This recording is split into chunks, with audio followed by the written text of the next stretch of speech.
Eros by Lael. Hans Martin. and Maravia. Okay. The difference in love and love for lust.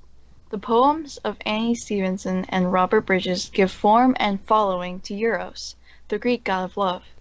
Both poems depict humans seeking Eros, but diverge in the level at which Eros is placed. Stevenson's put Eros at a human obtainable level, while Bridges puts Eros at a godly unreachable level. Along with this, Bridges depicts Eros with a perfect external form, while Stevenson depicts Eros as beaten and ugly. Utilizing these two factors, both authors reveal that love, represented by Eros, is unable to be obtained when lust is a primary deciding factor in relationships. In both poems, the authors depict the true difference between love and love for lust. The narrator of Stevenson's poem quickly states in lines 1 through 2, "I call for love, but help me who arrives." This stating segment shows that Eros answers the calls of his followers. He is present and able to partake in communication with his followers. This is seen in the direct communication that occurs between Eros and the follower throughout the poem. Examples of this include the narrator saying, "Eros, my bull-boy, can this be you?" in lines 5 through 6, and Eros crying, "Madame," in line 9. This direct communication puts Eros on the same level of the humans. Yet, even in this level is possibly too high. For as seen in line 5, the speaker diminishes Eros, calling him "my bull-boy," or otherwise known as a rebellious and aggressive young man. Eros refers to himself and the fellow gods as immortal slaves in line 17. With all of this, Eros is put at a low human level, able to talk to and call upon for service. In contrast, Bridges' concept of Eros is put at the level of a true god. No communication occurs. Bridges uses the following diction and rhyme throughout the poem to affirm and push this godly, higher status, seen in lines 4 through 6.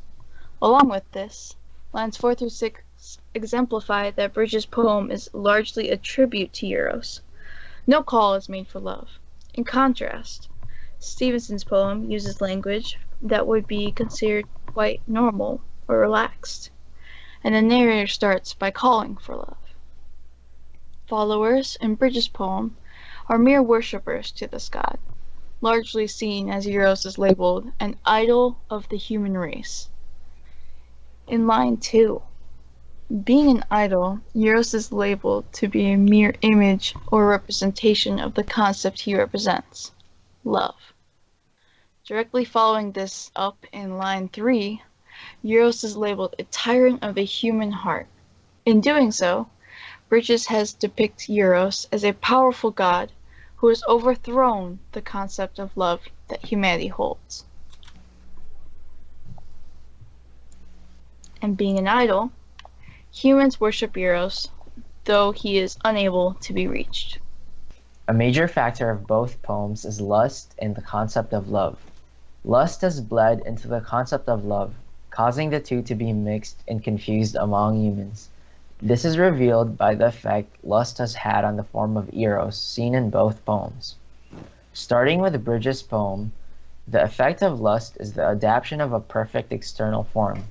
Bridges uses a powerful allusion in line 8 regarding Eros, with thigh exuberant flesh so fair that only Phidias might compares. A footnote in the poem tells us that Phidias was a Greek sculptor of the 5th century.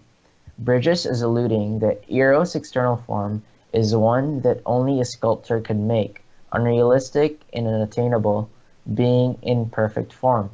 As such, Bridges states Eros is an image of external truth in line 6. Yet, this form that is the truth is unable to be obtained by humans. Despite this, Bridges has shown that humans worship Eros as a way to obtain love, but he is unable to be reached. In this, humans follow a concept of Eros that is fueled by the most desired human form, but this form has caused them to worship and put Eros on a godly, unreachable level that coincides with his external image. Lust for a perfect, unreachable form is replaced with love, and therefore love is lost.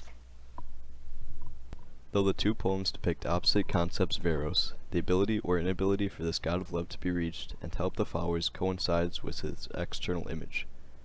Bridges depicts the concept of Eros with a perfect external form, yet he is a mere idol that represents love but cannot be reached. In heavy contrast, Stevenson's concept of Eros is battered and ugly, but is reachable and able to engage in direct communication with those calling for love. As such, both authors reveal a common message that Eros can only be reached if lust is cast aside. If one is unwilling to look past another's physical form, then they will idolize desired external image but never be able to obtain love. But if one is able to look past the physical flaws of another, then they will be able to reach Eros, and with Eros one can truly find love.